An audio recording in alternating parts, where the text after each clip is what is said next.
Hey guys, for World Read Aloud Day today, I'm going to read to you from Crispin, The Cross of Lead by Ogden. Sometimes I ran. Sometimes all I could do was walk. All I knew was that if the steward overtook me, and he with a horse, I'd not survive for long. With every step I took, and with every look back, I shed tears of grief that the death of Father Quintal had to do with my mother and me. I didn't doubt it. I wondered if it was because the priest was helping me, or was it because he was about to tell me more about my father, or something more about my mother? I forced myself along, keeping to the road, though to speak of the muddy path I took as a road was gross exaggeration. Though uneven as well as muddy, and barely half a rod across, it's what I followed.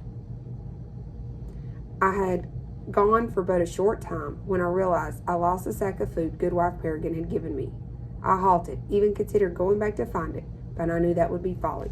I'd have to forage as I did touch around my neck. The little pouch the old hag had given me with the cross of lead remained.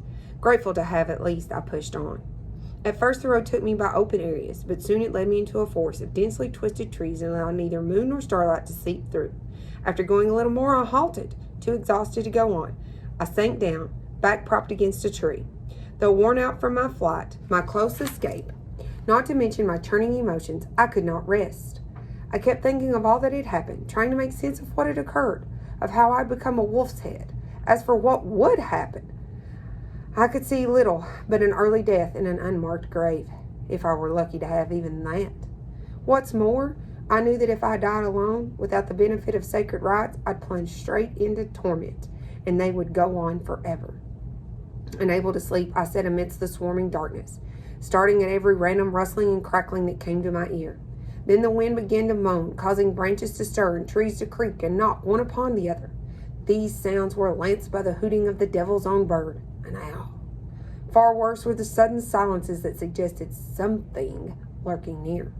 At length I flung myself upon my knees and prayed long and hard to our Savior Jesus and his sainted Mother Mary, and most of all to the blessed St. Giles for my mercy, guidance, comfort, and protection.